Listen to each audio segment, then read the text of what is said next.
It's really kind of funny to me how I got here. I would never consider myself a spiritual seeker in the usual sense. I just had a burning curiosity to know all the answers about why we were born, what we're supposed to do here, and where we go when we die. I just couldn't accept the fact that that could not be known. Many of my friends said it's not possible. You can't know it. It can't be known. But a few people knew. So why not us? So I went off on pursuit of trying to know, and I went everywhere I could think of. I read all the masters. Most of them were dead. I looked for people who were living, and everybody I met living, mostly, for the most part, were only talking about things that they had heard or read, nothing that they experienced. Occasionally I would encounter somebody who seemed to embody something bigger than everybody else, but it didn't seem to have any impact on my life. And then 6 years ago I met Sadhguru, and when I met him, when he walked in the room, I thought, uh-oh. Something real has just walked in.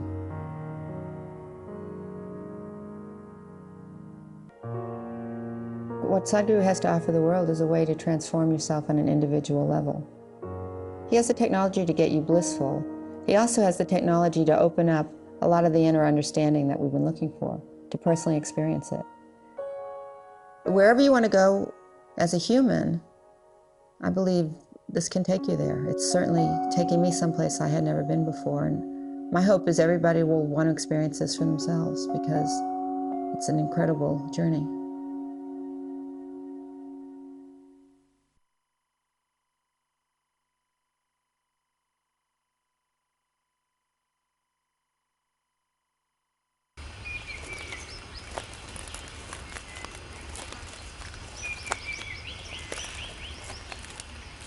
This is a part of the Nilgiri biosphere.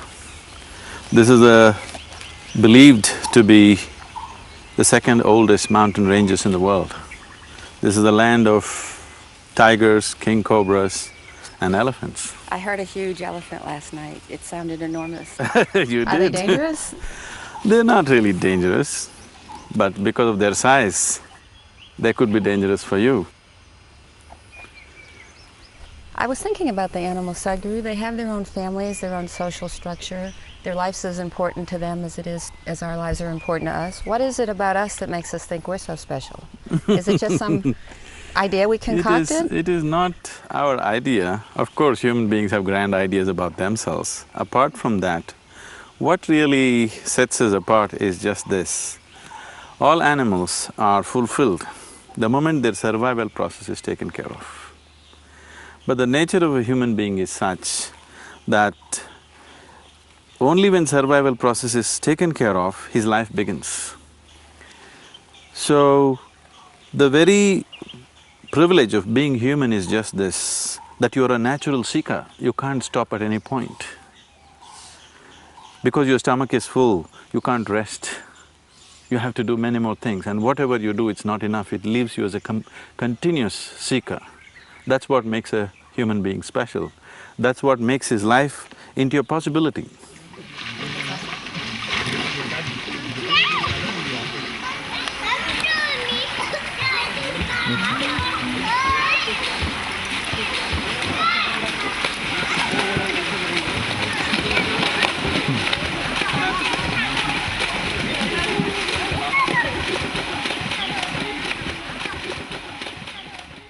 Sadhguru, this looking for something else, the seeking, this is something that's been with me my whole life. And in my case, it's felt more like a curse than a blessing. Yes, it all depends how one handles this. This is the human predicament right now, that wherever you put them, they want to be something more than who they are right now. And this is the basis of their life. This is the possibility of being human. At the same time, this is also their struggle. See, the moment you're born as a human being, there is a certain problem with you. That is, you constantly want to be something more than who you are right now. Suppose you had come here as any other creature in this forest. Let's say you were born as a tiger, then you wouldn't be thinking how to become a good tiger. If you just got enough food for yourself, you would become a good tiger. A tiger is not thinking and worrying, will I be a good tiger, will I end up as a house cat? There are no such problems for a tiger. But once you come as a human being, just see how many things you have to do, and still you don't know where you stand. This predicament has come into human life because nature has given you the freedom to become whatever you want. For all the animals, their lives are programmed as to what they can be. For you, nature left you unprogrammed so that you can be whatever you want. This is a tremendous possibility. If you handle this with awareness, this is your benediction. But it seems like never enough. If you do not handle it with awareness, then it is a curse. So what you make out of it is always individual. Now, when I say this, that this can be a benediction or a curse, right now, what humanity is suffering is their freedom, because he is dealing with his life without the necessary awareness. He is trying to deal with his life just the way other animals deal with their survival. It will not work for a human being. He needs to come to a different level of awareness because the evolutionary scale is such that, Charles Darwin told you that you were a monkey, not me. When you were a monkey, you did not dream of being a human being. Nature just pushed you on. But once you become human, if you want to evolve from here, it can only happen consciously. Unconscious evolution is over for you. So unless you handle it consciously, this freedom, this liberty that human beings have, that they can make themselves whichever way they want, that could be a great curse. That's what you see around you. That is the basis of all suffering that human beings are going through. Human suffering, where is it manufactured? It is all manufactured in their own minds.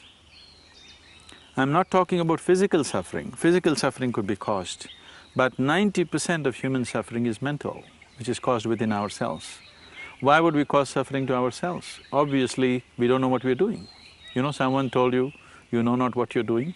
That's very true.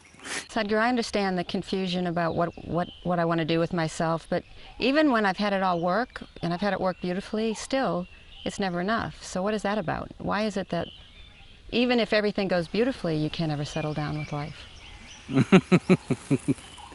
Why don't you settle down now? Was that all I need? Let's look at that.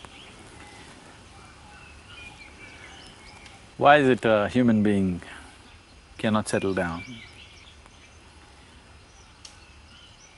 Many societies, many so-called philosophers and phony wise men have tried to make humanity settle down.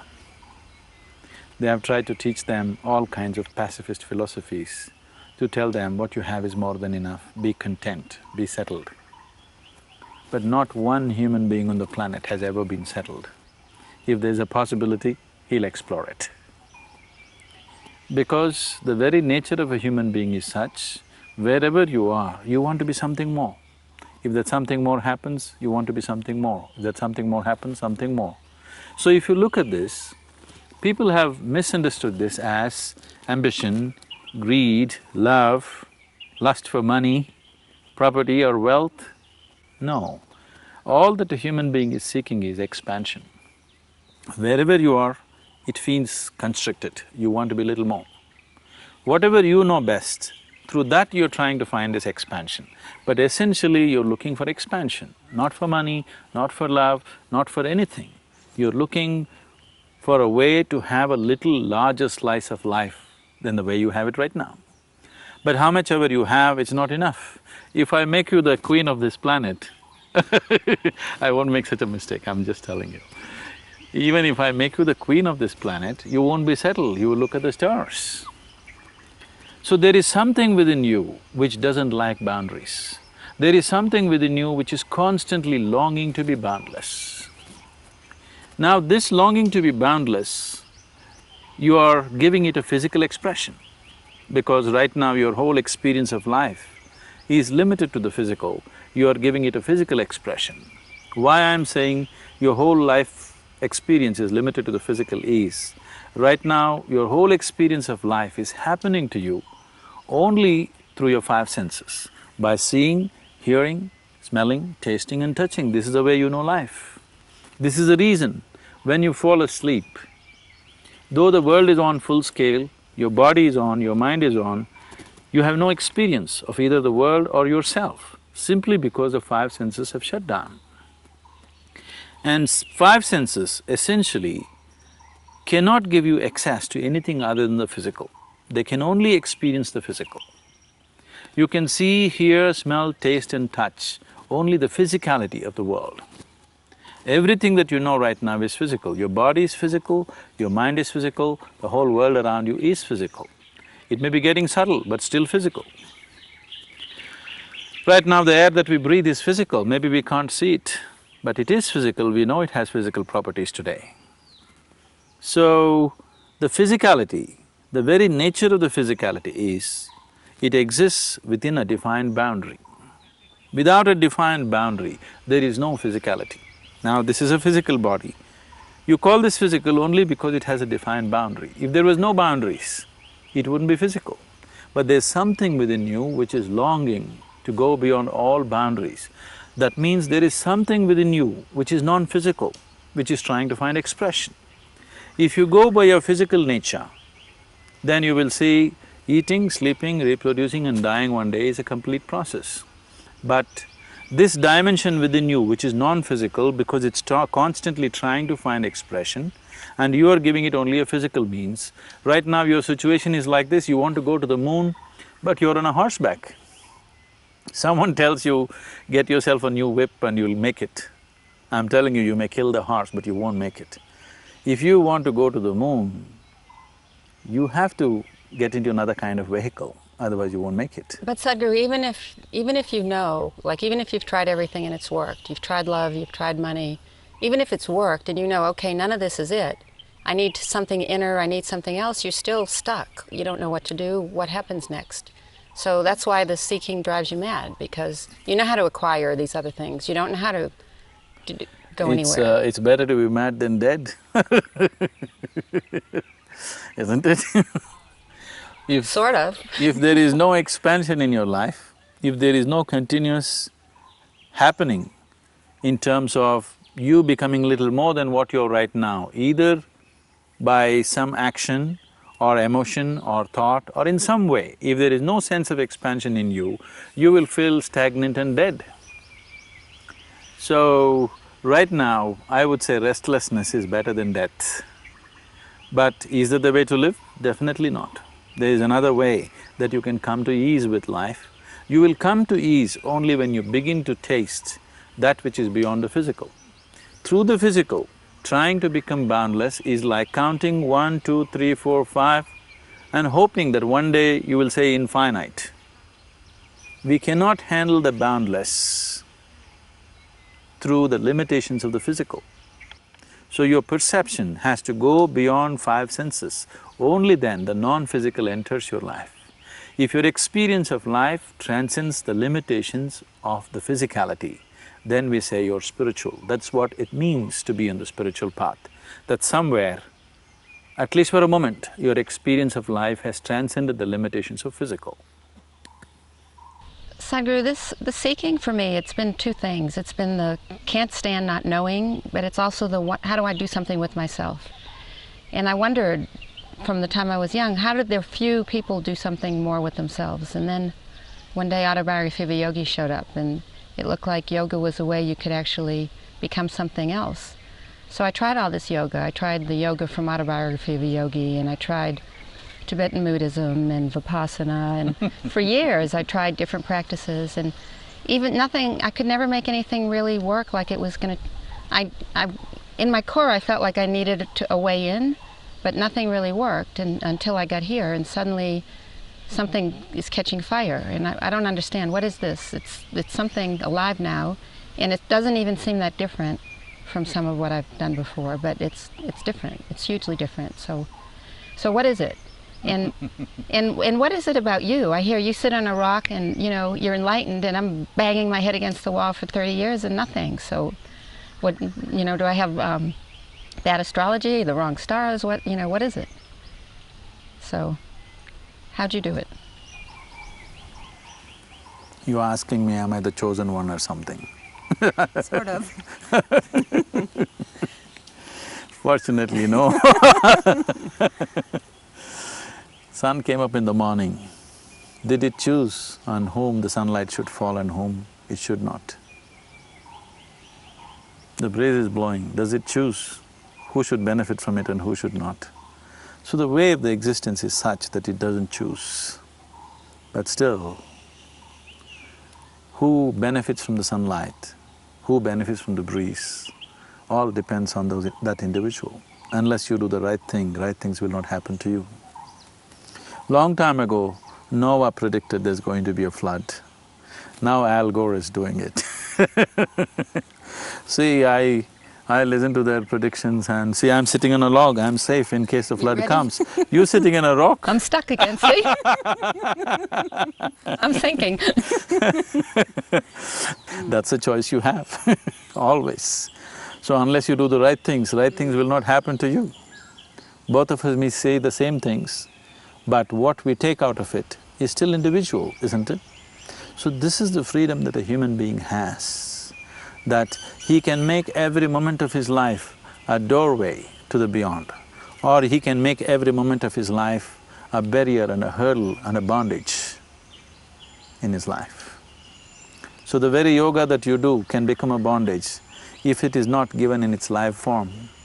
You bending and twisting every day in the morning is quite a bondage unless it is alive. When I say it's alive, I'm talking about subjectivity in the spiritual process that cannot be done in a yoga studio, that cannot be done in uncommitted atmospheres.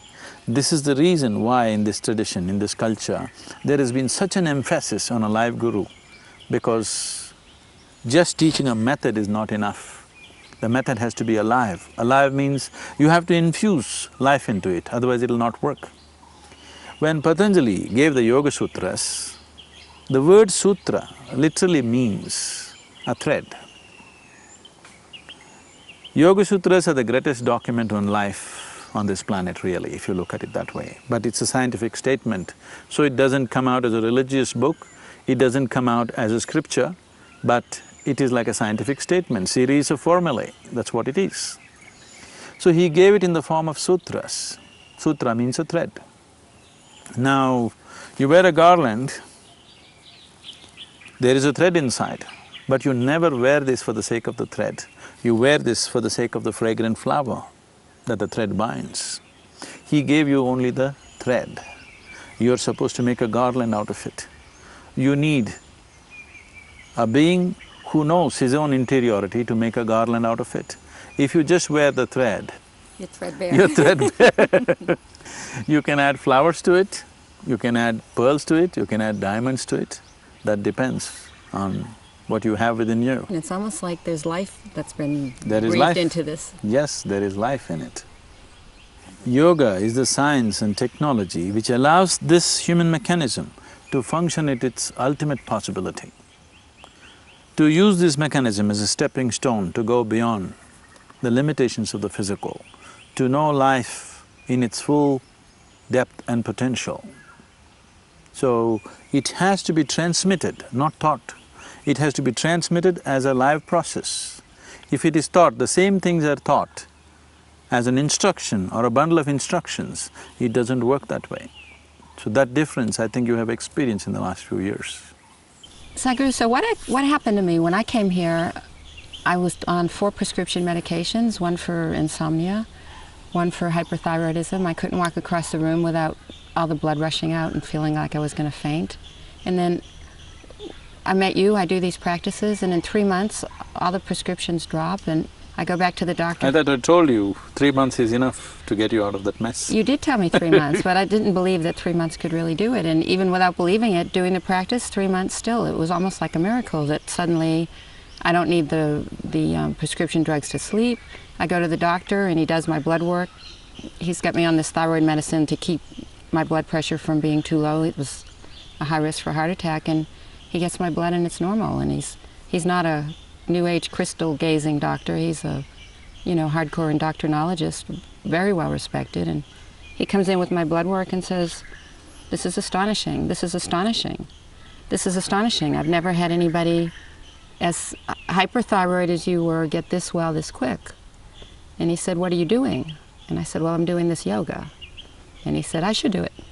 I said, "Yes, you should do it." Yes, he should. But I tried everything else before to straighten all these things out, and nothing worked. And I didn't come here for my health, but yet my health in 3 months, it just got completely normal. So I couldn't sit cross-legged. 5 years later, I can, it's like I'm younger than I was 5 years ago. So. How old are you, Cheryl? Too old. You're not supposed to ask a woman how old she is. Don't tell me.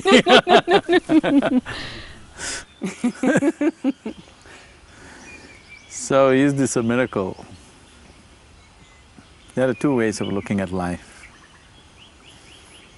You can look at every piece of creation. If you carefully look at it, if you logically look at everything, with all this science and technology that we have explored, we still don't know how a single leaf in this forest works. You search the whole forest, find 2 leaves exactly the same way, you will not. They're different. So, just everything is a miracle.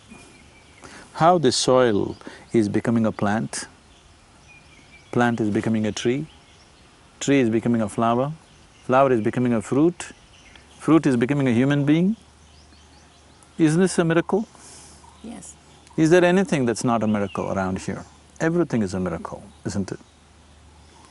That's one way of looking at it. Another way of looking at it is, nothing is a miracle. Everything in the physical existence is happening between cause and effect. People have become short-sighted, they are unable to see the cause, they only see the effect. They either enjoy or suffer the effect, they are unable to see the cause. But without a cause, can there be an effect? For everything that you see, there is a cause.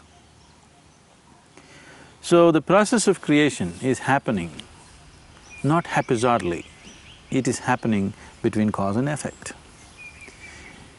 If your involvement is limited, if your perception is limited only to the effects of life, then you live like any other creature on this planet, being thrown around by the process of life, not understanding, not being able to manage your life the way you want it. But if your perception is deepened to see the cause, then you can create your life the way you want it. Right now, what did you have for breakfast? A dosa. A dosa. A dosa is like a pancake. So look at this, you ate this dosa in the morning and over the morning it is becoming a human being, isn't it? Isn't the dosa being converted into a human being? What you call as my body is just an accumulation of that, isn't it? Even if you eat a banana, it becomes a human being. If you eat anything, if you eat a chicken, it becomes a human being. According to Charles Darwin, tell me, how long does it take for a chicken to become a human being? I don't know how many million years he would say, but now over the morning or afternoon, you're managing to do that. So this miracle that if you put a banana, it turns into a human being, this miracle is possible within you because the very source of creation is functioning from within you. Your body did not get created from outside, it is happening from within. The manufacturer of this body is inside, not outside. You may be providing raw material, but the manufacturer is inside. So if you have a repair job to be done on your body, would you go to the manufacturer or to the local mechanic? But this source of creation's been there the whole time, right? Yes, but I am asking you, would you go to the manufacturer or to the local mechanic? Definitely the manufacturer. Yes, but why didn't you go? Because you lost access. I didn't know how to go. You lost access. If you had access to the manufacturer… But lost, did you ever have it to begin with? Was it lost or is it actually lost or never known? See, you know it's happening, right? You know something's happening. It is happening. Whatever you eat, whether you eat a piece of bread… Yes, I know or that a banana or a dosa, it Right. is being converted Yes. into human body. Yes. So, the manufacturer is busy working, but you ignored him because you're too busy with what's happening around you. You ignored him so much that it looks like he's absent. But if he was absent, would this happen? No. So, Yoga essentially means this, that is, from being just a piece of creation, you move to become the creator. If you live on the surface, you just live as a piece of creation. If you go to the core, you are the very creator himself. So this is the choice you have. Either you exist here just as a piece of creation, pushed and pulled by the forces of life, or you exist here as the creator, creating your own destiny, making your life happen. So, what was diagnosed as a disease that you have to live with for the rest of your life is gone in 3 months. Is it a miracle? No, it's not a miracle. It's just a little deeper understanding of life. You learn to do things the right way.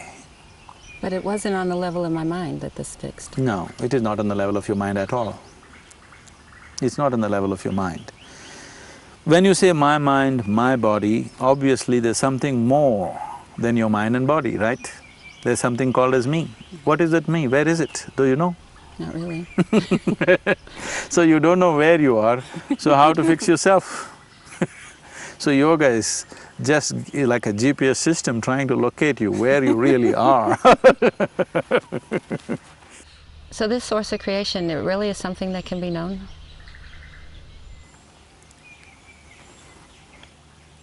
People are trying to know the very cosmos. They're sending spaceships all over the place trying to know. But what's happening with that way of doing things is,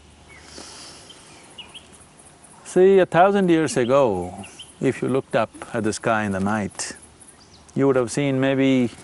once I counted, I don't know how many you counted. When I was young, I sat down and counted and counted and counted how many stars in the sky.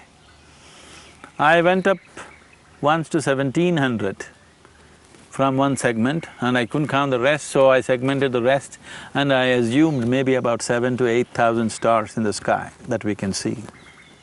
But people say through the naked eye you can see somewhere between 12 to 15,000 stars.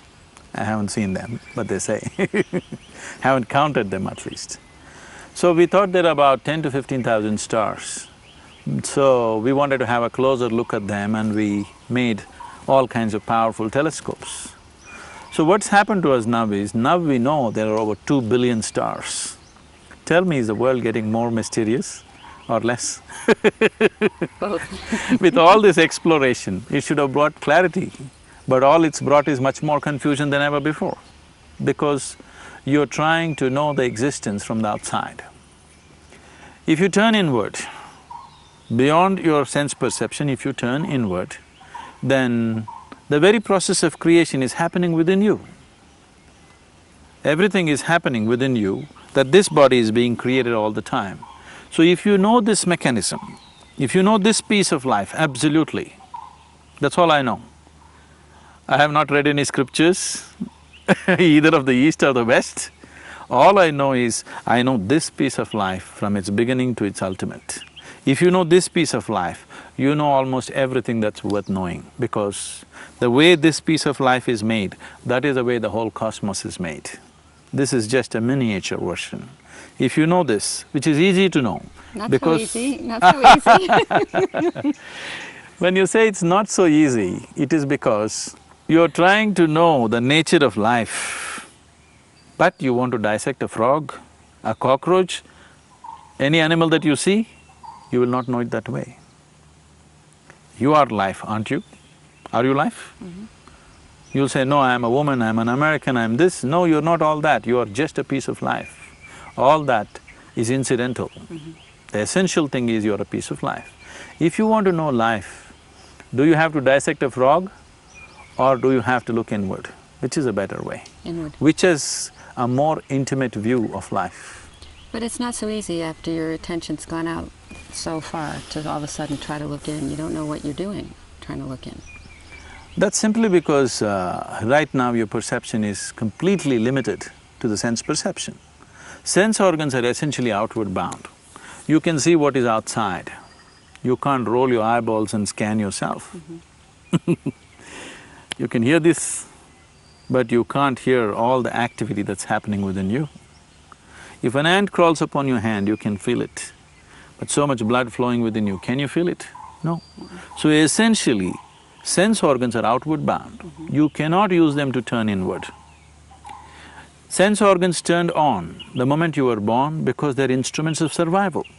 If survival is all you're seeking, then sense organs are sufficient instruments.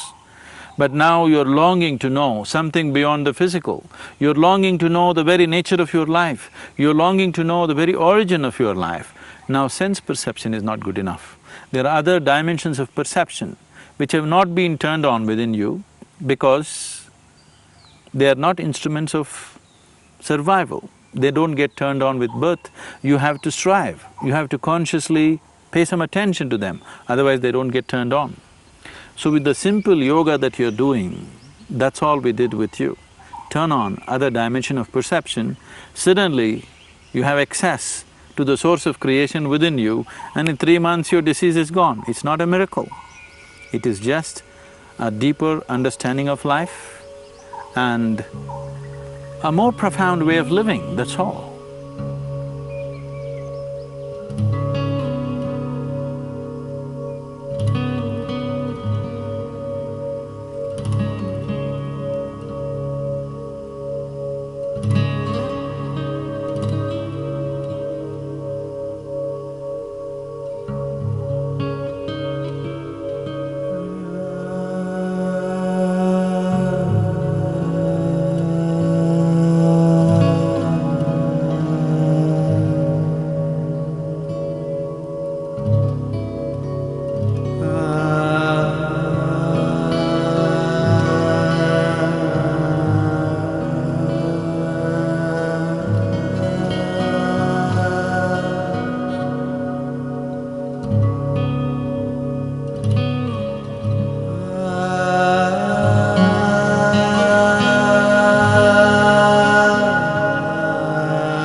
Sadhguru, I'm kind of confused. Lots of times I want to make something happen and I do everything I can and I don't take no for an answer and it happens. Other times I do everything I can and it still won't happen. So are there things bigger than me at control, or is it still me doing it, or how does it actually work? Whenever things don't happen the way you want them to happen, there is a temptation to think and name it as destiny. Because this is a way of dealing with failure. This is not destiny, this is just cheap psychiatry. You're trying to solace yourself to your present condition. If you want to make any situation the way you want it, outside situation, there are a million different ingredients here. Not all of them are you even aware of. Today, science can prove this to you, beyond any doubt. The way you're perceiving life right now through your sense organs, it is only enough for your survival. It is not enough to master your destiny. Today, modern physics and the neurosciences clearly telling you that whatever you're perceiving through 5 senses are not the way it really is. Here, sun is just setting. For your eyes, it is just going to be dark in a few minutes. But there is a whole host of creatures in this forest. For them, the day begins. So what's light for you is darkness for them. What is darkness for you? Do you hear them waking up? They're saying good morning. Getting started. So what is darkness for you is light for them. So, sense organs are sufficient instruments for survival only. With that, you don't master your destiny. Because if you want to create a situation the way you want it, you have to have some mastery over your life energies. Because ultimately, the whole existence is energy. You can never logically figure out every aspect of life around you. But a lot's happening out of our mind. We want to go on this course, we set it, and our mind takes us there, right? I mean, it starts with that. I already told you, if you have mastery over your mind, 50 to 60% of your life will be in your controls. 50 to 60% of your destiny will be decided by you. And that's all. Still there's another 40% that you don't like. Okay, but when you said, okay, what you were doing with these practices was introducing you to the Creator basically inside yourself, but it doesn't… that's not clear. You do the practices, suddenly your health straightens out. You're not clear you're making this introduction. I mean, it's still hard to understand what's happening. See, whatever situations you're living in, you need to understand, to be human means that you can mold the situations the way you want it. You are not molded by the situations, you are molding the situations the way you want it. But today, most people in the world are molded by the situations in which they exist. That is simply because they're existing in reaction to the situations where they were placed. So their question will be, why was I placed in such a situation, first of all? That's the first question. Yes. Is it my bad luck? Is it my destiny that I was born to such parents? Is it my destiny that I am born in such a country or this part of the world or that part of the world? Everything that you know as myself today is just an accumulation of impressions and physical body. What you accumulate can be yours, can never be you, isn't it? So what is you is yet to be introduced to you. It is yet to come into experience, it is in an unconscious state. You're only conscious of small parts of your accumulation. You're not even 100% conscious of what you have accumulated. So you are trying to live your life through your accumulations. You're trying to live your life through what you have gathered, not through who you are. Now, because of the type of accumulations you have developed certain tendencies, so naturally you move in certain directions. Today, science has proved to us, beyond any doubt, that the whole existence is same energy. The air and the water are actually same energy, yes? Yes. H and O are here. When they gather together in the right proportion, H2O, Right. this is it. Right. Very different, isn't it? Yes. Look at the water body, look at the air, very different. Here you can breathe, there you cannot breathe, you'll drown. So now water has certain tendencies. Right now, people believe and eulogize this usually, that the river's destiny is ocean. River's destiny is not ocean, river has no destiny. Because water, because it's H2O, because of a certain gathering, it has acquired a certain tendency. So it is always trying to find its own level. Because of that, it's moving in a certain direction. Here we are, this river or this bunch of streams have been dammed. Do you think the water which is dammed here and is right here right now is screaming, I want to go to the ocean? Probably not. It is not screaming that it wants to go to the ocean, it has no idea what is the ocean. It is not longing to go to the ocean.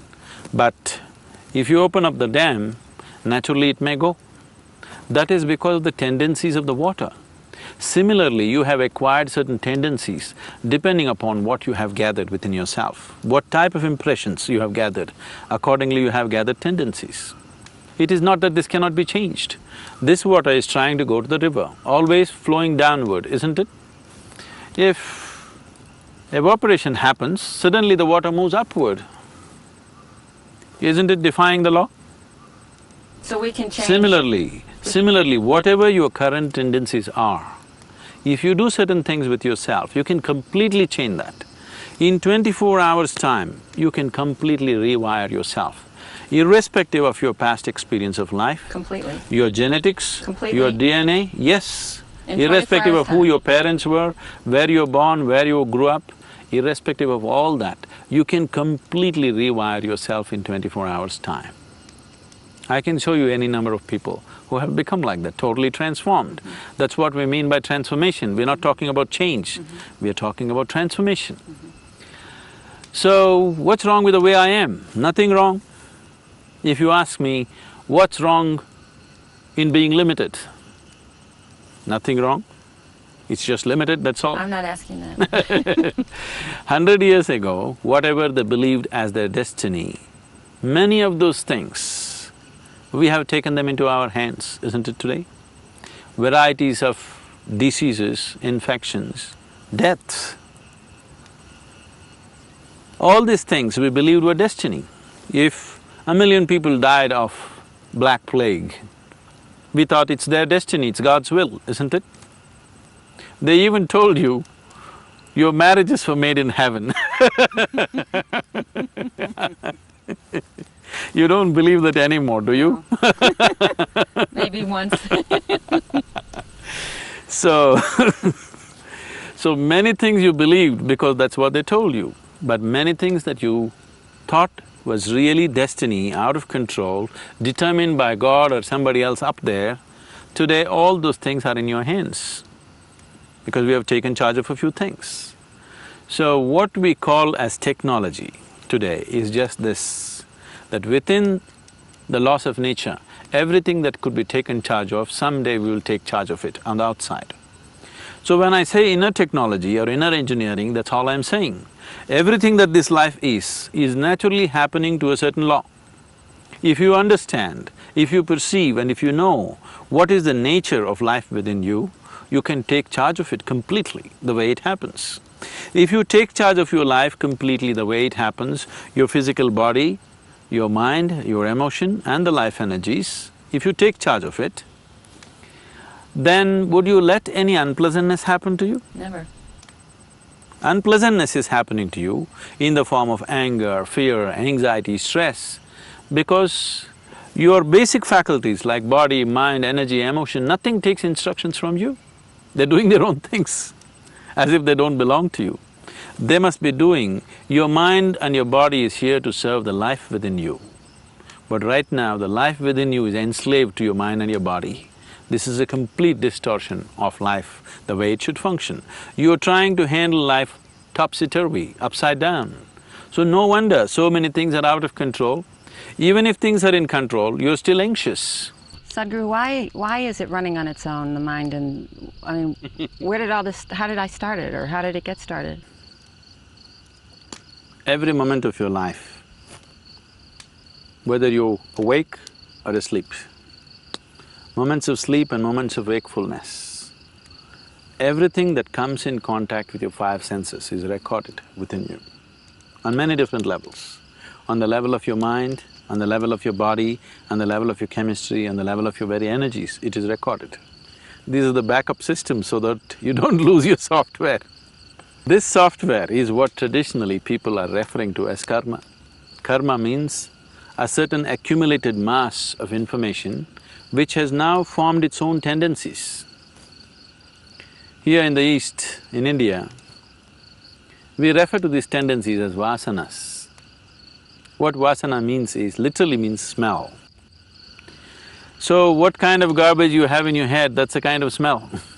Accordingly, things happen to you, that's the kind of life you attract towards yourself, that is the direction in which you go. So, this is accumulated impressions. So it is a software that you wrote for yourself unconsciously. Whatever you can do unconsciously, you can also do it consciously, isn't it? So if you start writing a conscious software for yourself, definitely you would write a software of blissfulness and of liberation, not of bondage and misery. You would not cause any kind of misery to yourself consciously. So, essentially the problem is just that you're unconscious of many aspects of life within yourself. You're trying to conduct your life without understanding how this human mechanism functions, what it is about. It is just like you got into your car, you don't know what these three pedals are. In America, you have only two, yeah? Okay. You don't know what these two pedals are. Whenever you feel like it, you kick any one of them. You know what a jerky driver you will be? Terrible. Right now, isn't your well-being that jerky? Sort of. It is, isn't it? You went outside, someone told you, you are the most wonderful person on this planet. You feel You are happy. floating on cloud, what number? 9 at least. Only 9? In India, we do it on the 11th one. So you came floating on that cloud, you came home and people at home told you who you really are and it crashes. Crash. So your well-being is so fragile. Your sense of happiness, your peacefulness, everything is so fragile. People say, if you sit next to a still lake, you will become peaceful. The still lake doesn't know what is peace, I want you to know this. Peace, or there's too much talk about peace, is a concoction of disturbed minds. Too many disturbed minds, so they're making up this whole business of peace. You don't have to do anything to be peaceful. If you don't mess yourself, you are peaceful. How else to be? I don't know how else to be. You haven't got yourself all stressed out. So now, if the still lake is giving you peace, so all I have to do is take a pebble and throw it into the lake and you're finished. How fragile it is.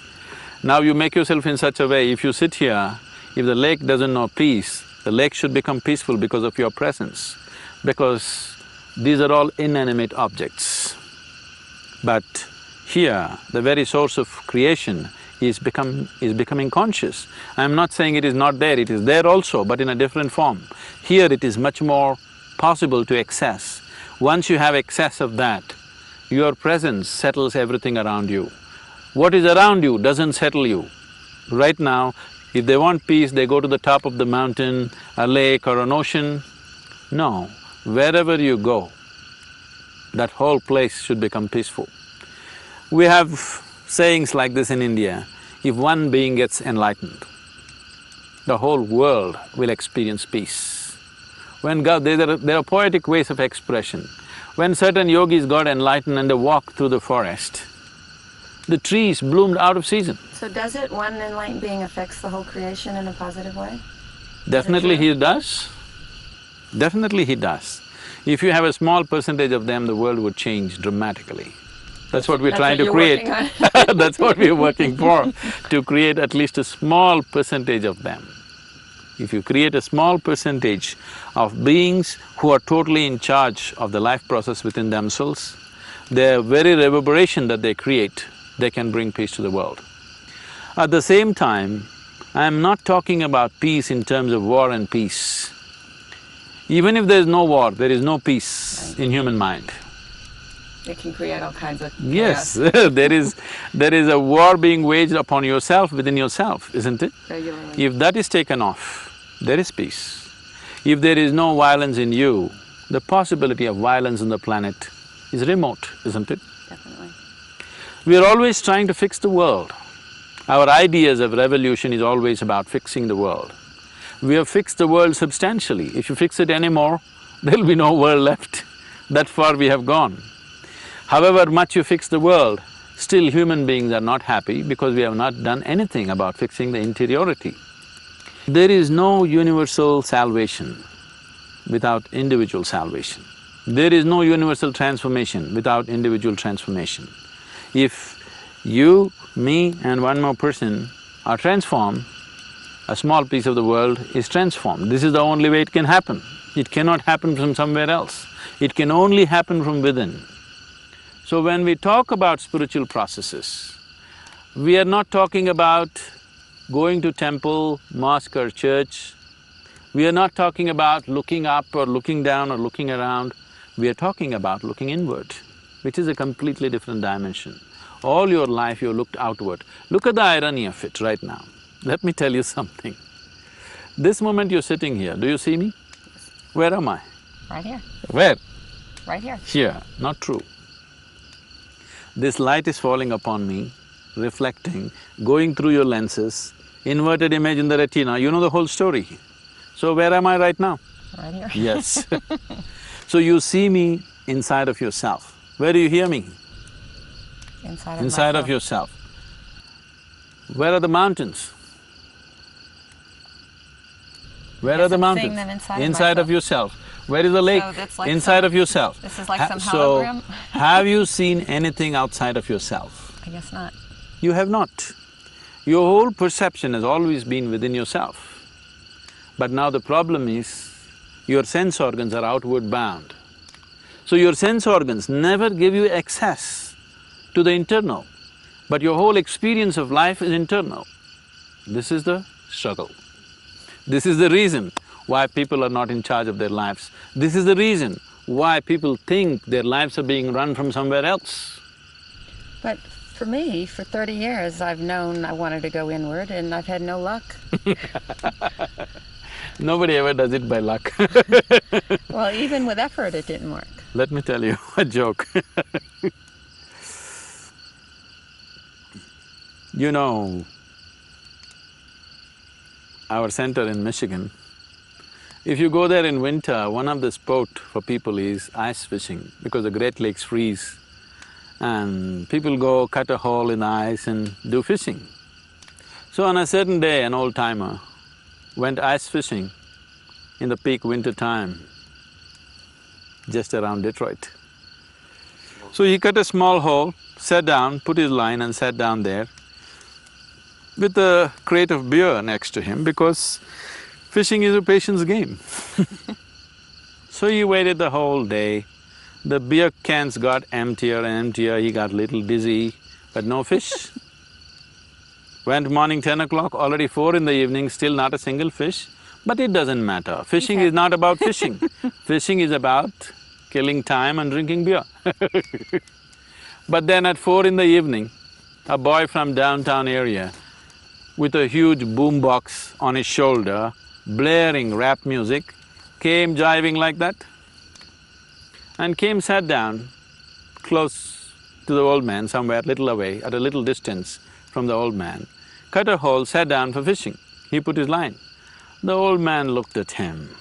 No fool like a young fool. Both of us agree.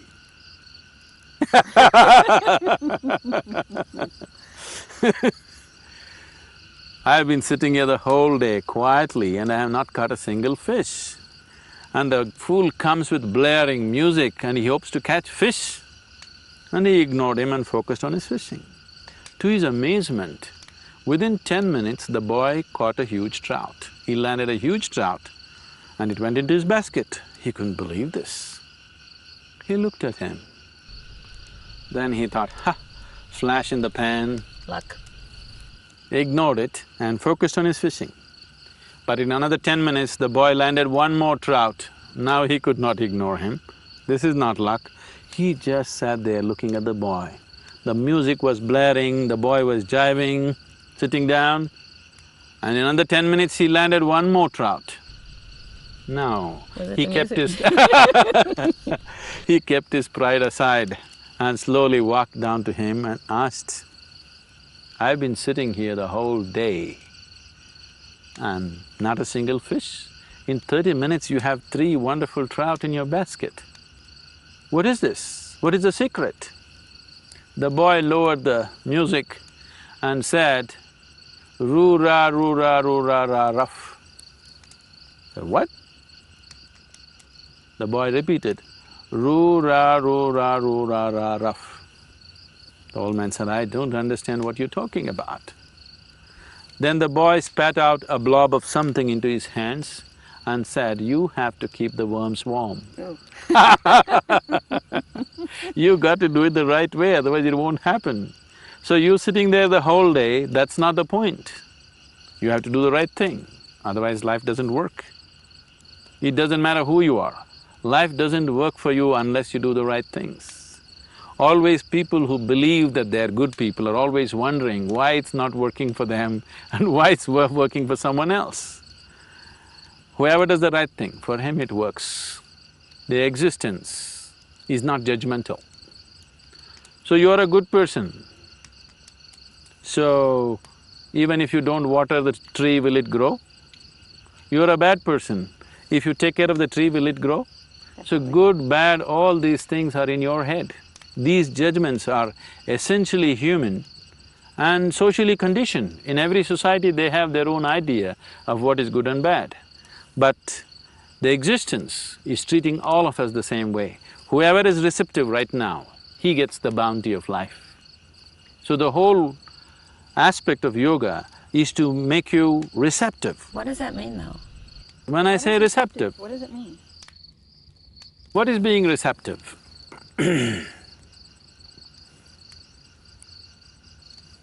I don't know how many years ago you heard of Isaac Newton. He saw an apple falling down.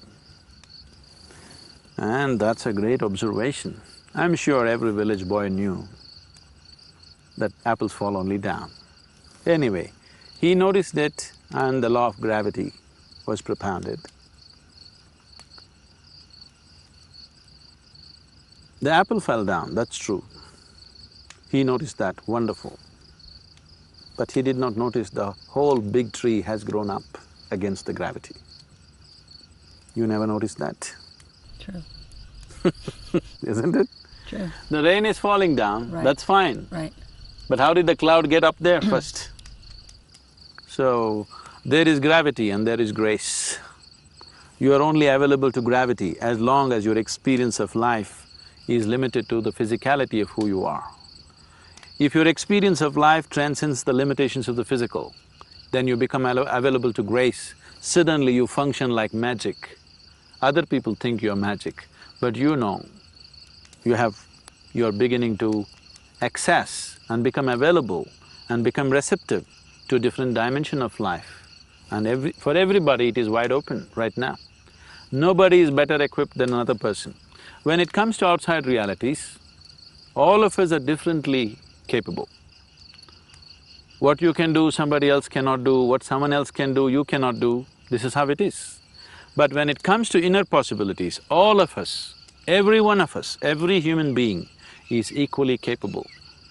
You are not any less capable than a Buddha or a Jesus or anybody for that matter.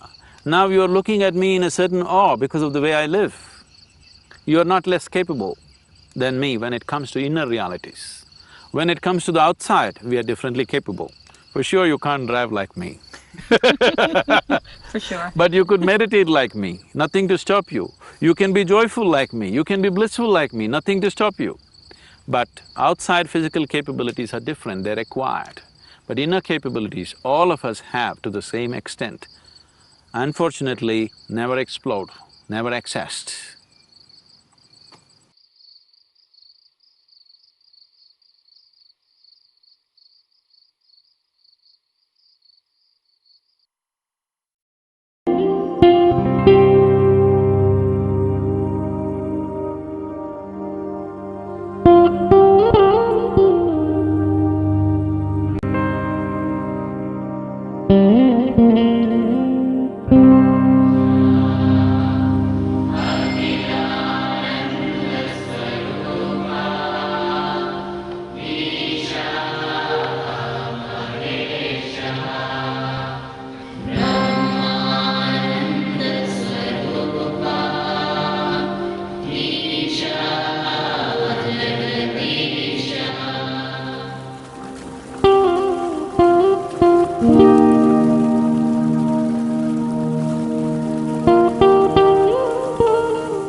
Sadhguru, you said the reason my health straightened itself out was you introduced me to the manufacturer or the source of creation itself.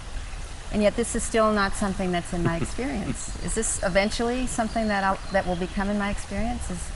Is the source of creation something I'll actually be able to know for myself? Right now you're mostly, not totally, but mostly enjoying only the effects of being introduced to the source of creation. If you have to know it totally, what is it that's limiting us? Let's understand this. See, right now this water, you don't experience this water as yourself. But over 70% of your body is actually water. So, in your life, the most important water body is your own body. So, this water that is within you right now was outside somewhere. Right now, it's inside of you, so you experience it as myself, isn't it? So what is it that you call as myself right now is anything which is within the boundaries of your sensation, you call it myself. Now if you touch the water, that's not you, but if you drink it, it becomes you. So all that's happened is the water entered the boundaries of your sensation. So whatever is within the boundaries of your sensation is you. What is outside of your boundaries of your sensation is not you. This is your experience of life. This could have happened to you many times, it could have happened to everybody at some point in their life. When you're extremely happy, have you ever been so happy that tears came to you? If you've been happy or ecstatic in some way, if you just place your hands about 6 to 8 inches above your body, over your body, you will feel sensations right here as if the body's extended itself. Whenever your life energies become exuberant, you will see the sensory body expands. If you have not had such wonderful experiences, then I have to do something horrible to you. This much I've experienced. If I cut your leg, even if your physical leg goes away, still the sensory leg will be intact, it's a medical fact today. Still the pain and sensations will still be there, even after the physical leg is gone. So the sensory body has an existence of its own, beyond the physical body. So the whole science of yoga is just about this. The word yoga means everything has become one. Yoga means everything has become one in your experience. How can everything become one in your experience? Modern science proves to you that the whole existence is one energy, but you don't experience it that way. Religions of the world have been screaming for a long time that God is everywhere. You don't experience it that way. So when we say yoga, that means we are not willing to settle down for scientific deductions or religious beliefs. Deductions and belief systems are not good enough for you, you want to know it. That is the problem of a seeker, he wants to know it. If you make your life energies phenomenally exuberant, you will see this sensory body can become as large as the existence itself. You will experience the whole existence as a part of yourself. That is when we say you are in yoga. Yoga does not mean standing on your head, holding your breath or twisting yourself out, no. Yoga simply means use whatever method you want to use. There's every kind of yoga. There is no activity in the world, there is no activity that human beings can perform which is not yoga. If it is done with the right sense, it will become your yoga. Because anything that leads to inclusiveness, anything that leads to help you to experience life in a larger way than the way it is, which is a longing of every human being. So if you want to have a larger slice of life, the best way is to include everything as a part of yourself. If you have for a moment included something as a part of yourself, it has always been a big experience. For most people, love is the biggest experience they have in their life because it's a moment of inclusion. On the level of their emotion, they included. That's what made them feel that it's such a profound experience for them. It could have happened in so many different ways.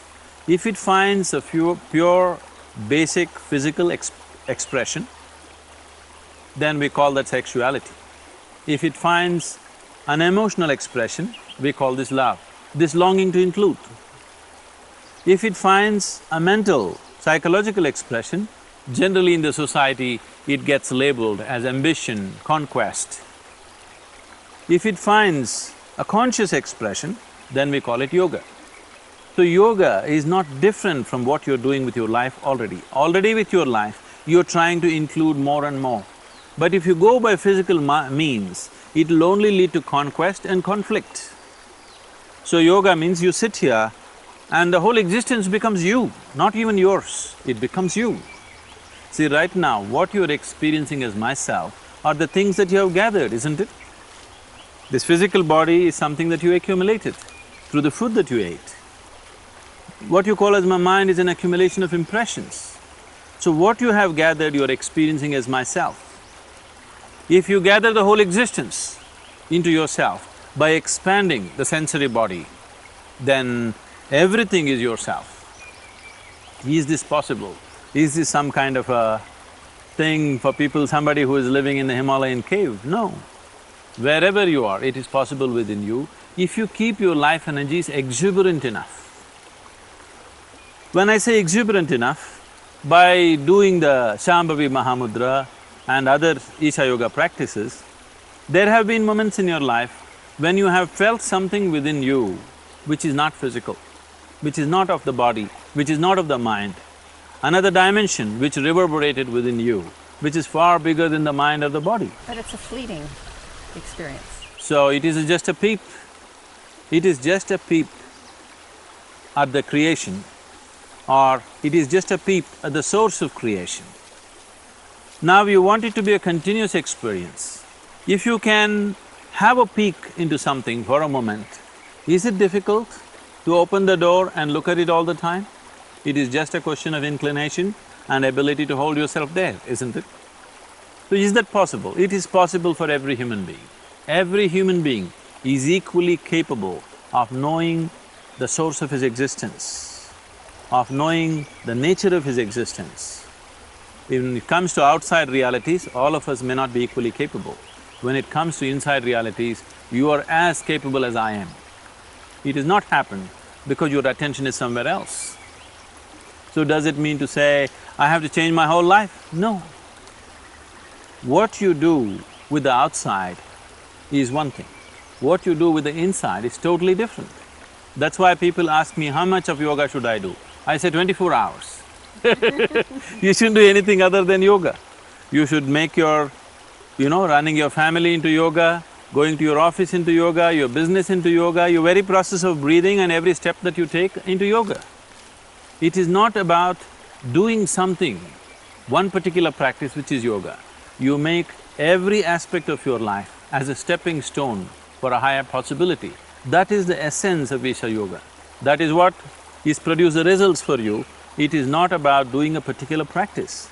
It is just that you're beginning to use every aspect of your life as a process of growth, not as a process of entanglement.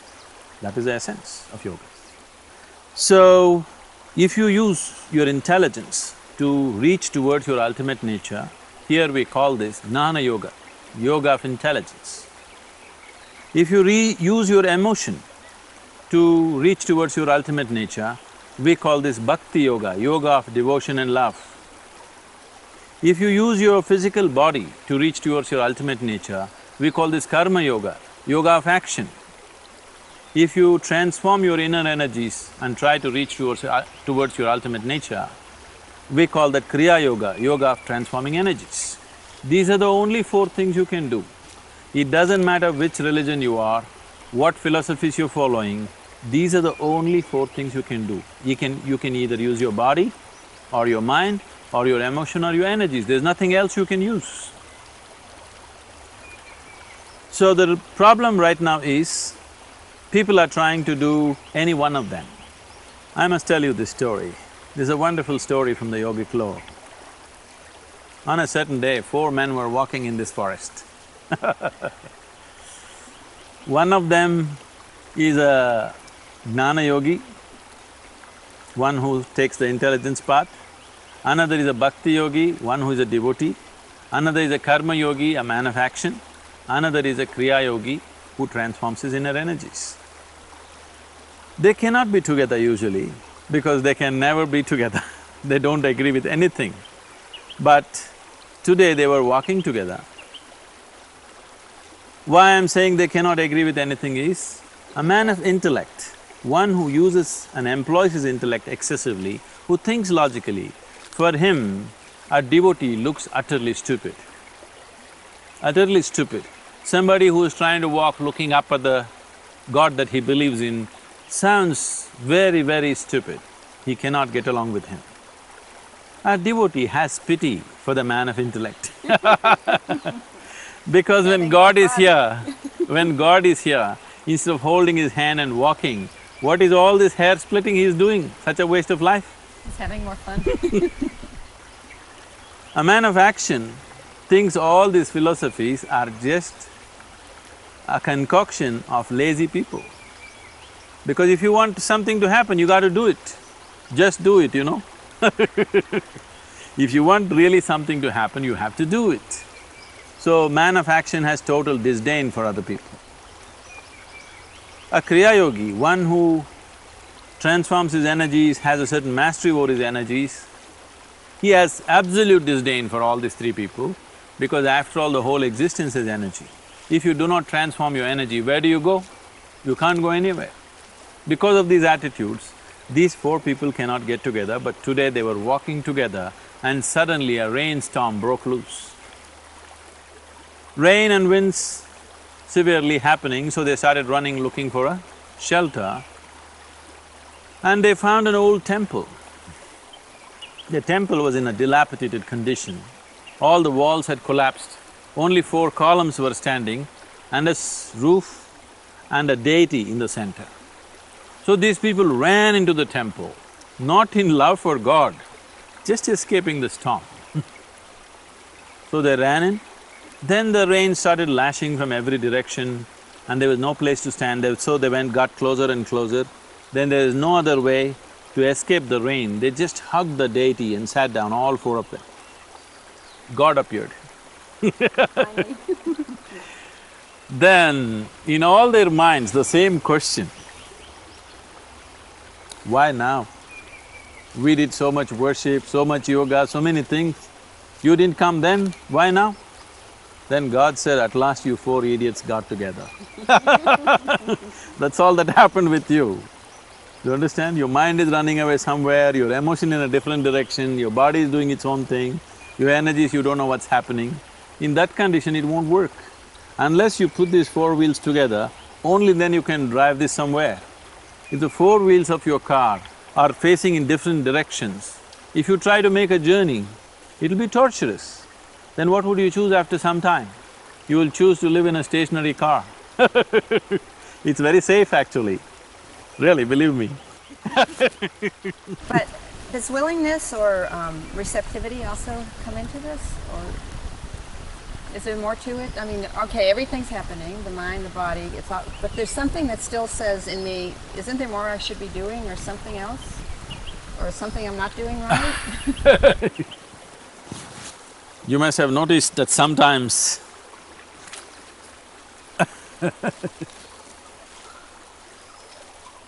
with some people I'm very gentle, with some very rough. Sometimes the point has to be made, people don't get it that simply. They're so wrapped up in their own conditioning of the mind. Whatever you say, whatever you do, they keep going back to their old patterns because the old patterns have such a power on their life. The very way they think, feel, understand and act and perceive life is determined by their old impressions. If you have to break that, sometimes you need a more forceful approach. It's gently forceful. Sadhguru, how do likes and dislikes fit into this, and comfort? Are you comfortable on the rock? I am. So it's not that yogis don't like comfort, they're extremely comfortable. They're absolutely comfortable, I'm absolutely comfortable within myself. So where I am, in what kind of physical situations I am, is not an issue for me. So this seeking of outside comfort, it doesn't matter what type of sofa you sit on, you can still be uncomfortable, isn't it? And it's ecologically expensive, terribly expensive. Human beings trying to be comfortable, they're just burning up the whole planet. If people were comfortable where they are, they would have only done what is needed. They wouldn't have done life in excess, isn't it? It's a comfort zone also that seems like it kicked out, you know, like just the box was See, small. these are all terms coined by people who are never comfortable. They have formed a small niche or a cocoon of their own which they think they're comfortable in. I'm saying, if you're not comfortable in this universe, you don't have much place to stay, isn't it? Very limited. I'm asking this planet, right now your very body is a piece of this planet. Why are you not comfortable on this planet? You have to be in a particular room to be comfortable, you have to be in a particular space. That is a terrible limitation, isn't it? Nature has put sufficient limitations upon human beings. You don't have to invent new limitations. The moment you get trapped in, I like this, I don't like this, you're just dividing the world. The moment you fragment the world, your ability to experience it is gone. The moment I say, this rock is good, this rock is not good, my ability to experience what I think is not good is finished, isn't it? And my ability to experience what I think is good is also finished. See, if I think you are a good person, I will not see you the way you are, I will see you the way I like it. If I think you're a bad person, immediately I start seeing things which don't exist. If you think something is good, you lose contact with reality. If you think something is bad, you lose contact with reality. If you like something, you lose touch with reality. If you dislike something, you lose touch with reality. Only if you see everything the way it is, you're in touch with reality. And reality is the only doorway to the beyond. If you want to go somewhere, you can only start from where you are right now, isn't it? This has been a shift since I've been here for me. I'll catch myself putting these labels on. I don't like this, I like this. And there's also something there now that says, why? Why are you labeling? It's fine. And it's a different experience than it was. I'm not talking about being judgmental or non-judgmental, not those kind of things. All I'm saying is, the very basis of the trap for a human being is likes and dislikes. You like this, you don't like that, you're shutting off a huge part of the world for yourself. And then you wonder why you feel trapped. You have to feel trapped because you set up the trap. This is a self-made trap. Because the trap is an inside job, you need a little bit of outside help.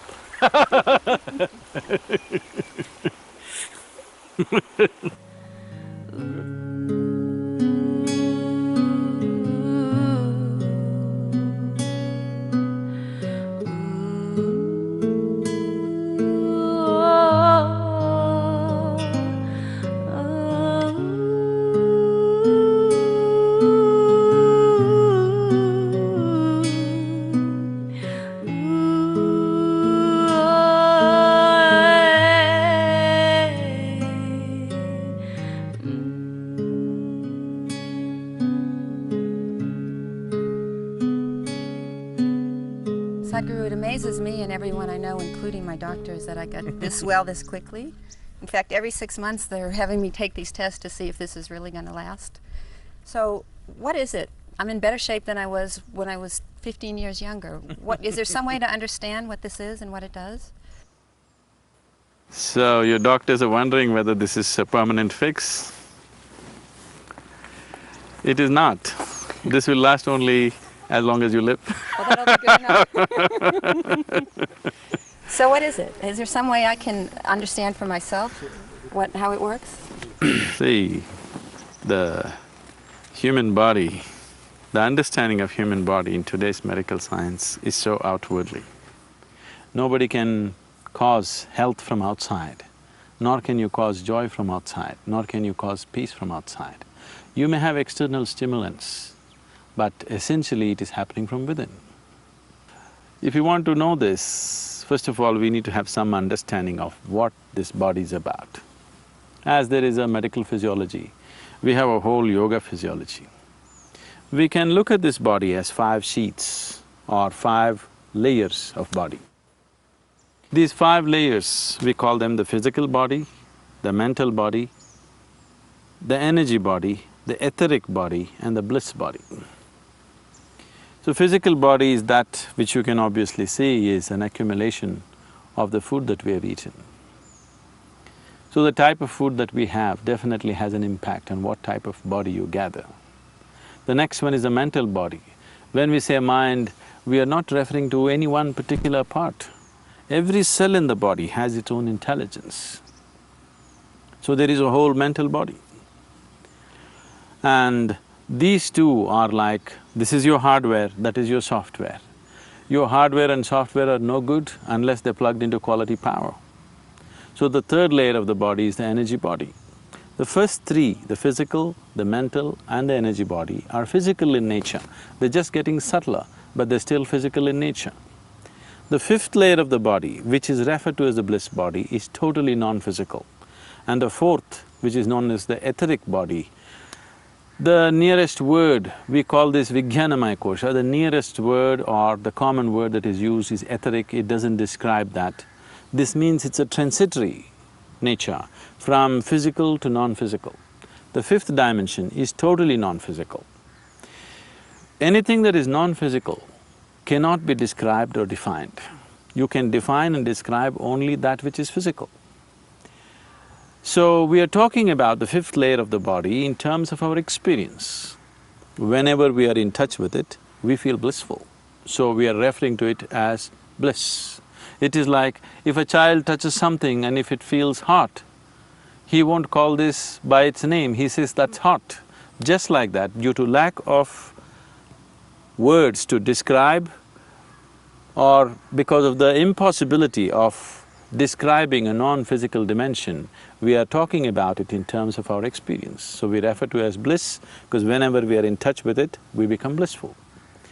Now, to be in touch with this, being blissful by your own nature, if this has to happen, the first three dimensions, the physical, the mental and the energy body has to be properly aligned. If you align this, you find access to the deeper core of who you are. Apart from that, if you keep your energy body in full vibrance and in proper balance, there can be no ailment either in your physical or your mental bodies. All physiological and psychological ailments can be gotten rid of if you get your energy body to full reverberance and proper balance. When I say ailments, I am talking about only chronic ailments. Infectious diseases if you get, you have to go to the doctor and get it treated because infection is an invasion from outside. But the rest of the ailments are caused from within. Why is your own body causing an ailment for you? Because the whole body, every cell in the body is programmed to create health and well-being for you. Why is it working against you? It is working against you because something is skewed, something is out of balance. If you create the necessary balance and reverberance in the energy body, the physical and mental bodies get naturally fixed. That's exactly what's happened to you. I told you 3 months, because I saw the depth of the damage that's happened, I said 3 months. For somebody else, I may 6 months. Someone else, I may say 2 years. For someone else, I may say 2 days, depending upon what is the level of damage that's happened to the system. Sadhguru, what about stress? I feel like it's stress that really took a toll on my life, and in America, we're all trying to manage it. We're doing everything we can not to have it. We jog, we get massages, we exercise like crazy. If that doesn't work, half the people, 40% of the people, I think, are taking antidepressants. At least 40% of the people I know are admittedly taking antidepressants. So how does that play into? First, when I came to the United States, wherever I went, I heard people talking about stress management. I couldn't get it because in my understanding, we only manage things which are precious to us, which are valuable to us. We manage our families, our money, our property, our businesses. We manage whatever is valuable for us. Why would anybody manage stress? It took me a while to understand that people have made a conclusion that stress is a part of their life. Stress is not a part of your life. It is not your lifestyle, it is not your work, it is not your family, it is not the situations in which you exist which is causing stress to you. It is your inability to manage your system, your lack of understanding of how this system functions, your inability to use the system the way it should be used, which is causing stress. People can be stressful in any kind of situation. It is not about this job or that job. It is not about this kind of situation or that kind of situation. People are capable of being stressful just for about anything. Now, we are not looking at how to manage stress. We are not looking at how to put it down, how to keep it under the surface. I am talking about how not to create it, because stress is your creation. If you do a simple process of yoga with full depth and dimension of what it is, not the physicality of it, as it is generally practiced today, especially in the West, but it's beginning to become a worldwide phenomena, that people are beginning to practice yoga just as a physical thing, or a mental thing. It is neither physical nor mental. It has got something to do with the core of your life. If all of you is not involved in the yoga that you do, if it is not being transmitted to you, it has just been taught to you, it is a bundle of instructions, not an initiation. If that is so, you are using yoga like you're using an airplane, like a car. Suppose I gave you an airplane, you don't know what it is, you knew only automobiles. It'd stay on the ground. So, these two things, these two ugly things are hitting your buildings and your lampposts, so you chopped off the wings and you drove around and you were happy. You are happy, your backache is gone, your thyroid problem is fixed. But I will cry because a man who knows what it means to fly, when he sees an airplane with chopped off wings, he will cry. So right now when I see the yoga that is going on all over in a large scale, it makes me feel like crying, but then the world would be flooded because too much of it is happening, so I laugh. So right now, this is not a solution. I want you to understand, yoga is not a solution for your stress. There is no need for stress. Yoga is removal of the problem, that you don't create stress, that's all. If you don't create stress, then why do you need a solution for it? Stress is your making. It is not the situation which is making stress, it is your making. So, if your experience of life, if you get little deeper access to the experience of life within you, you will distinctly know this and you will drop it. So that is the essence of Isha Yoga.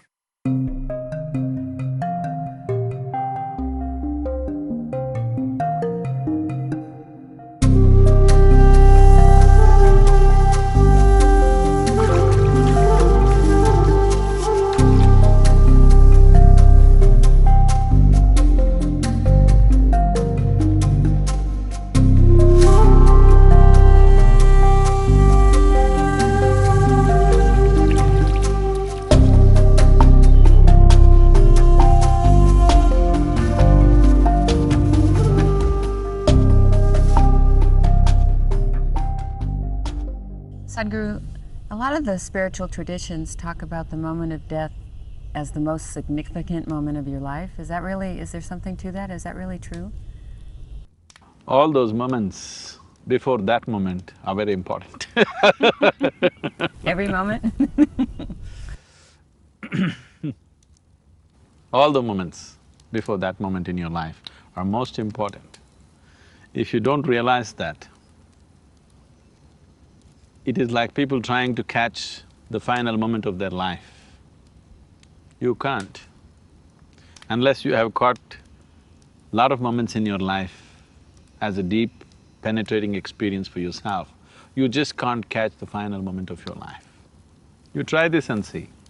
Tonight, when you go to bed and you want to sleep, just see if you can maintain an awareness of the final moment of transition from wakefulness to sleep. Do that and see. If you can manage that, phenomenal things will happen in your life, phenomenal things. Things that you never imagined possible will become a reality. If you can just manage a moment of awareness, that moment when you're transiting from wakefulness to sleep, if you do that, you will also transit from life to death in full awareness. Yes, it has many implications, many consequences. But this whole idea of death, as it has been spread around in the world today, let's look at it this way. Did you ever die? No. No, so you have no experience of it. Did you ever see a dead man? No. You seen dead person? No, you might have seen dead bodies. Did you meet anyone who actually died and came back and told you, I had died like this? I haven't. No. There are people who have had near-death experience. Near is not good enough. I nearly ate, is it good enough? Not at all. So I nearly died is not good enough. I nearly lived, is it good enough? No. So, you haven't experienced it, you haven't seen it, nor have you had a first-hand information from anybody. So from where did you get this idea that there is something called as death? Death is a fiction. created by ignorant people.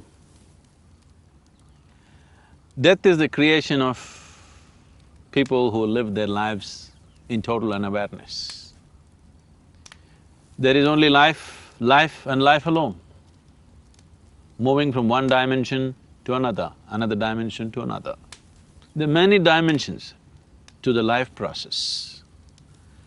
So once that it passes the dimension of being embodied in a physical frame, we generally consider that as death. You need to understand that the moment you're born, you have a death sentence upon you. When, where and how is the only question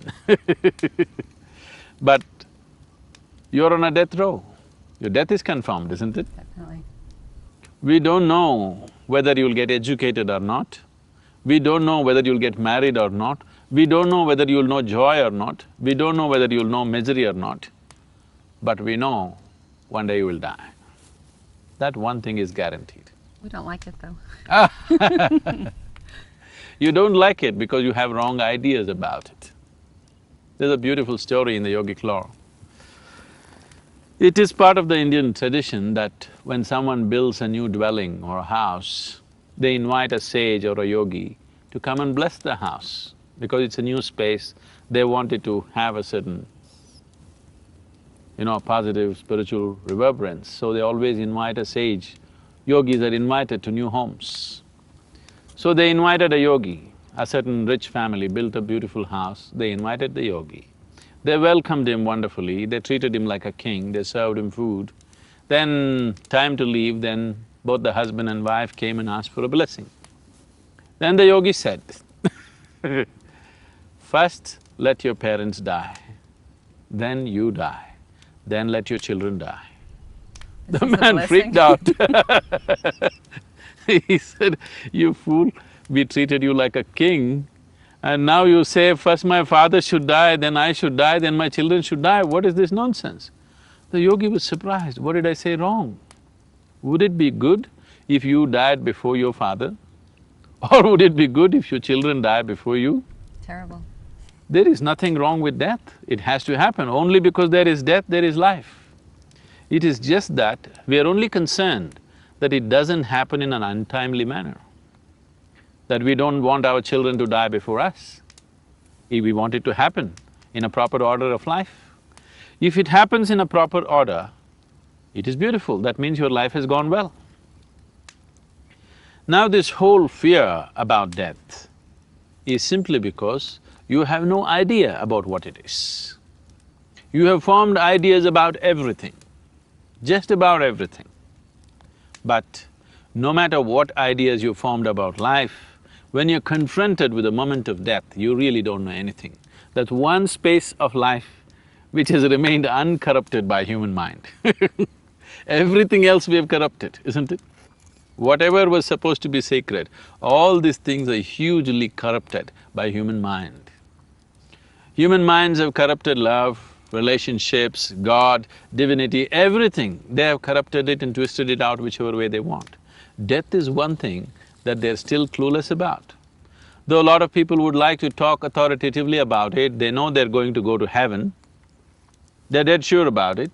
If they're so sure, I don't see what they're waiting for. No, they're trying not to go very soon. They're doing everything not to go to heaven. Why?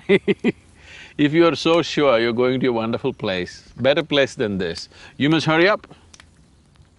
Because you're not sure. You talk, but you're not sure 100% where you will go, what will happen to you.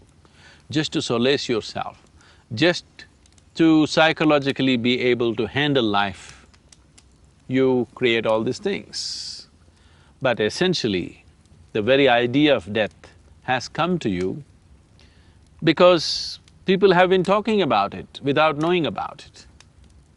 Otherwise, if your societies did not speak about it, you would just know your present existence, the way you are right now, is not permanent. That you would know, but you wouldn't have any other ideas about it. Even now you don't have, you imagine that you have. But there's so much attachment to this. My father's 89, he's telling me, he wants to live the next day and the next day, just one more sunset, one more sunset. He said, You know, I lived a full life, it just came so quick. I just don't want it to end yet, you know? So it's, you don't want to have that thing we don't know happen. This we know. See, that's because your whole life, you're only living in your mind, not in this world. You're only thinking about life, you're not experiencing life. Just look back and see, in the last 24 hours, how many moments have you truly experienced the way they are? You're only thinking about it. So, you are a psychological existence, you are not an existential existence. Whatever happens in your mind is irrelevant because you can make anything happen. You can imagine anything and think it is true. What happens in your mind, what you think and feel has nothing to do with the reality of life.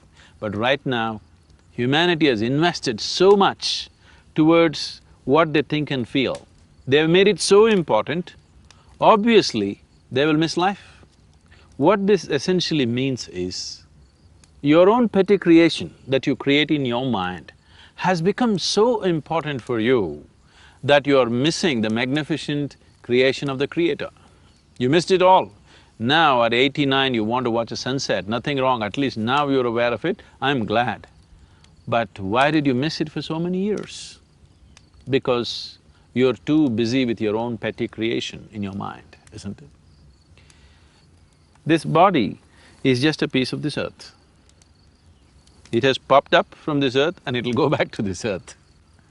Right now you're sitting here. Before you and me came here on this planet, countless number of people have walked this planet, isn't it? Where are they? All topsoil. This one will also be topsoil unless someone buries you real deep, fearing that you may rise from the dead. So, this body right now is a debt that you have taken from the planet, it's a loan from the planet. Let's say I give you $1 million loan today. I won't, I'm just telling you. Why not? And in 10 years' time, you made this 1 million into 100 million.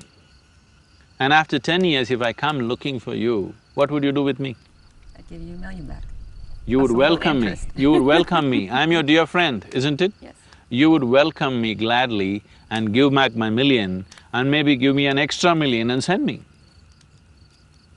Suppose I gave you 1 million today and in 10 years' time you squandered it completely and you lost everything. And if I come looking for you, what do? I'd Terror. hope you die first. Terror. When a debtor comes, it's worse than death for most people, isn't it? Yes. So this is just the same. This is a loan from the planet. If you have done something truly wonderful out of it, when the moment to pay back the loan comes, you would give it back joyfully. If you have done something truly significant and wonderful things out of it. Otherwise, when the moment to pay back the loan comes, you will shiver in your pants. So, how you die in many ways indicative of how you have lived within yourself. It's in that context they might have said the significance of the last moment. And the last moment is significant because if you can maintain awareness at that moment, the quality of that moment endures beyond that. You can try this with your sleep. Tonight when you go to sleep, create a very loving atmosphere within yourself. Really be conscious and loving and fall asleep that way with a big smile on your face. You will see that quality will perpetuate through the night.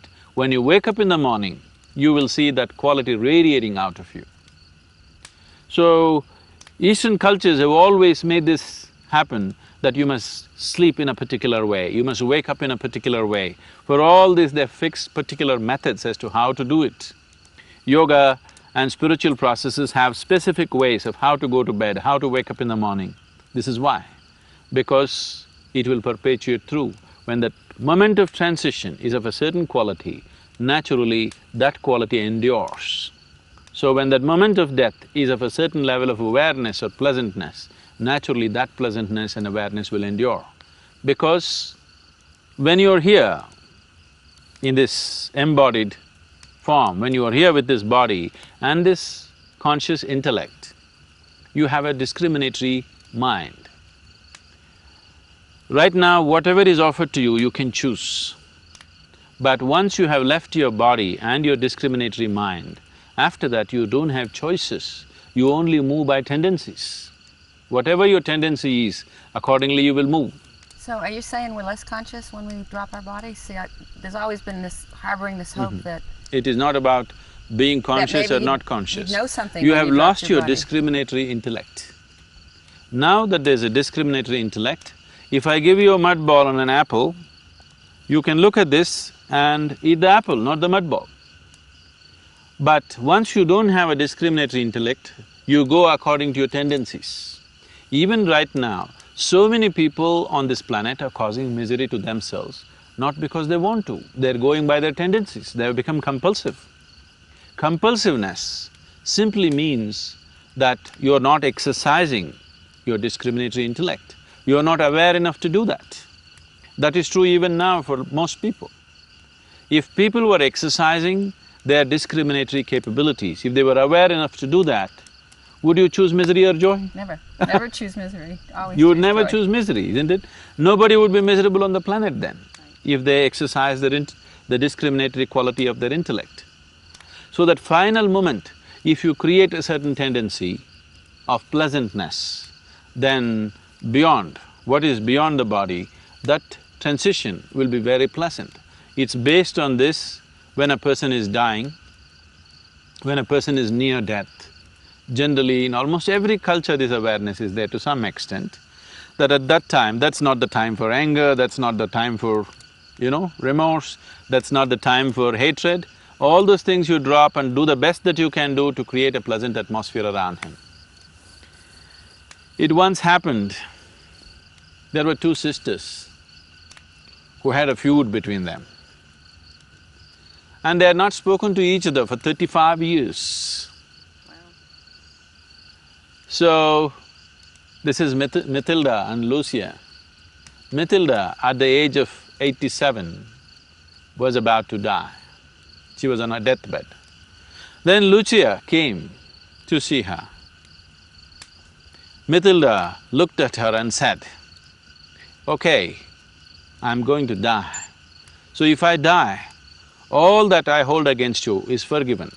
But just in case if I make it, it's all the way… just the way it was." Everything is just the way it was. You better know that. So we waste life and try to make use of death, you cannot do that.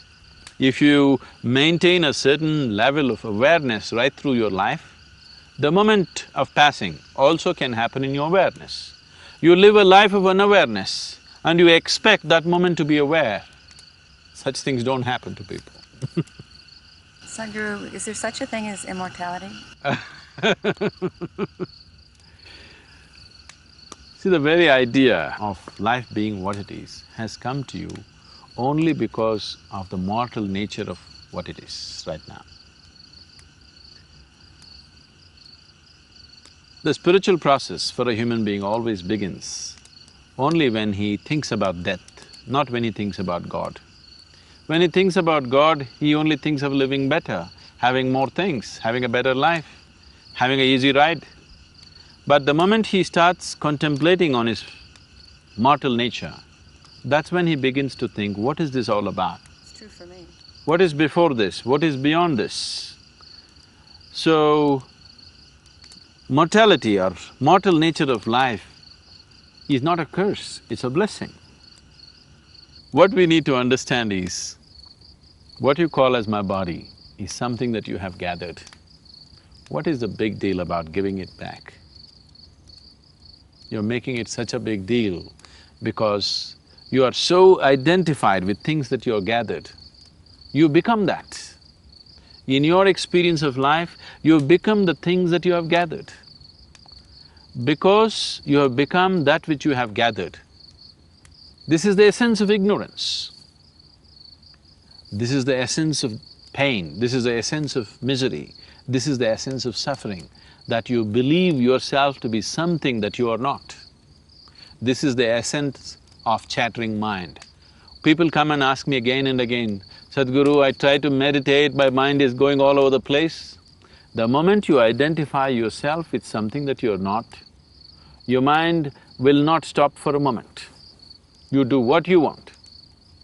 The only way to stop it is either shoot you in the head or you come to an awareness as to what is you and what is not you. If you come to that, mind will become utterly still. If I sit here for 5 days, I will sit here without a single thought. That may sound dumb to you, but no, because life, the phenomena of life is far bigger than thought. What can you think? The creation is so big. Life is such a absolutely unfathomable phenomena, but now you're engrossed in your own thought because you're identified with things that you're not and you're helplessly trapped in thought. Because you're trapped in thought, now you have to glorify that, otherwise you'll feel like a fool. Right now, the thought process, humanity has paid such importance to thought process to a point where somebody went to the extent of saying, I exist because I think. It's not so. You can think because you do exist. Your existence is first, but that's been completely missed. Because the experience of your existence has been missed, whatever you have gathered in the form of body and mind has become so important.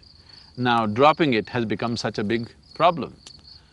Once you're existentially here, that is, your experience of life is beyond the limitations of what you have gathered, that is, beyond the limitations of your physical body and your thought process and mind, then living and dying are not two different phenomena. They're the same. Every moment, you can say, right now I'm living, or you can say I'm dying, because you're actually dying.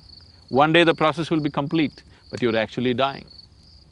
You may do many things in your life, you may do them or you may not do them. This is one thing you will do. You need to understand, from your birth till the last moment, you are walking in a straight line, straight towards death. You may look this way at the mountains, you may look that way at the lake, you may look at relationships, you may fall in love, you may suffer, you may enjoy, but essentially every moment of your life, you're walking straight towards your grave. So that is the most inevitable thing. And that's the only thing which enhances the quality of your life. I am not saying you must choose to die. Death does not need your assistance. Because whenever death happens, it happens with absolute efficiency. Death is always super efficient. It's only life which needs our assistance. It is only life that can be enhanced constantly. So your focus is on life, but unless you embrace death, you cannot live. If you try to avoid death, all that will happen to you is, you will end up avoiding life. If you are every moment afraid, what will happen to me, or will I die, you will only avoid life. You will not avoid death. Because what you call as death is just a transition of life, which has to happen. So immortality is a very immature idea. Unless you go beyond the physicality of life, everything that is not physical is always immortal. It is only the physicality which is mortal. So if your experience of life right now transcends the limitations of the physical, you're already immortal. I'm immortal because I don't exist. I'm immortal because I'm not identified with my physical body. I enjoy my body, I use my body, but I'm constantly aware that it is only an accumulation. Any day I have to drop it. So this is immortality. In awareness, you're immortal. Only in unawareness, you are mortal. Sadhguru, there's so many choices that we have about our life. More choices I'm seeing, the more aware I get. Can it also get to a point where we have choices about our death, how we die, or is there any way that we have some kind of choice? We need to understand this. Everything that you can experience is life. What you call as death also is life. So if there are choices about death, they're definitely… what you're referring to as death is just the last moment of life. So that final moment when you transcend the limitations of your physical body, that happens only once in your lifetime. Almost everything in your life may happen many times over, but this one thing happens only once in your lifetime. And it's the last thing that you do. The last thing that you do in your life is death. So I want you to understand death as life, not something else. So this is the last act of your life. Is it not important that you choose to make it happen gracefully and wonderfully? Is it not very important? Very important. If you are fearful of it, if you're ignorant of the ways of life and you create resistance towards it, naturally you will miss that possibility. Spiritual process. People on the spiritual path choose the time, date and place of their death. The yogi always wants to know the time and date of his death ahead of time. He fixes it many years ahead. He says, on this day, at this time, I will leave. And he leaves because he has created the necessary awareness within himself to live consciously. Leaving this body consciously, without damaging this body, like you take off your clothes and walk away, like that you take off your body and walk away. If you can do that, that is the ultimate possibility in your life. Once you have gained this much awareness to know where you as a being and this physical body which you gathered, where it's connected, where is the connection, what is the hold? Once you know this, if your awareness has grown to such a point, then you can disentangle yourself whenever the moment is right for you. So is this suicide? Definitely not. Suicide happens out of frustration, out of anger, out of fear, out of inability to bear with suffering. This is neither suicide nor euthanasia. This is about being so aware that when the life has completed its complete cycle, you know that it has completed that and you walk out of it. You walk out of this. And this is not death either. This is known as samadhi, where a human being has developed sufficient awareness within himself where he can separate himself from the physicality that he has gathered and as to who he is. So in that level of awareness, one can live. If such a level of awareness, if you do not attain, at least you can make that last moment very graceful, pleasant and joyful and blissful for yourself, if you manage certain things. So when we say a spiritual process, we are not just helping people to live well. I also help people to die well. Helping people to die well does not mean we will assist them to die as euthanasia enthusiasts are talking about. Not in that sense. Helping people to die means that that moment of passing from physicality to beyond, from being embodied to being disembodied, it is very important it has to happen in utmost awareness and grace. So we can create that moment for every human being if that human being is willing to cooperate and willing to pay some attention to himself now. So if one wants to exercise this choice, certain amount of preparation is needed. As I said earlier, if you can manage this, if you can every day practice this, that you move from your wakefulness to sleep in awareness, if you manage that, this last moment of passing from life to death will happen absolutely gracefully for you. There are other methods also. In India, always people choose, traditionally people choose not to die with their loved ones. Because if you die among your family, so many emotions will come. Naturally you'll try to cling to life. You will not allow it to happen gracefully. So people travel to faraway places which are considered spiritually vibrant and they want to shed their body in that space. This has been traditionally so. Even today, thousands of people still do this. This may be completely unthinkable in the West because they want to die in the comfort of their family. That is not a wise thing. It is truly wise for a person to choose a space which is spiritually conducive, which is vibrant in a certain way, and he lives there with as much grace as possible. If you lived your life with grace, it becomes extremely important that you die with grace. Sadhguru, I really want to leave by my choice. Is this in the realm of possibility for somebody like me who comes here so identified? Is it still? It definitely is for you.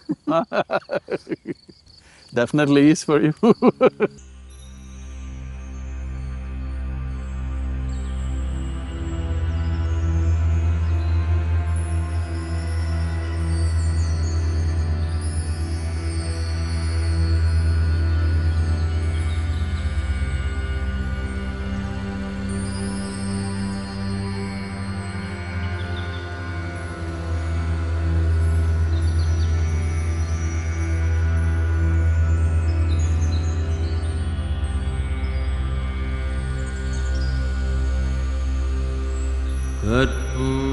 कर्पूरगौरं करुणावतारं संसारसारं भुजगेन्द्रहारं सदा वसन्तं हृदयारविन्दे भवं भवानी सहितं नमामि। कर्पूरगौरं करुणावतारं संसारसारं भुजगेन्द्रहारं सदा वसन्तं हृदयारविन्दे भवं भवानी सहितं नमामि। कर्पूरगौरं करुणावतारं संसारसारं भुजगेन्द्रहारं सदा वसन्तं हृदयारविन्दे भवं भवानी सहितं नमामि। कर्पूरगौरं करुणावतारं संसारसारं भुजगेन्द्रहारं सदा वसन्तं हृदयारविन्दे भवं भवानी सहितं नमामि।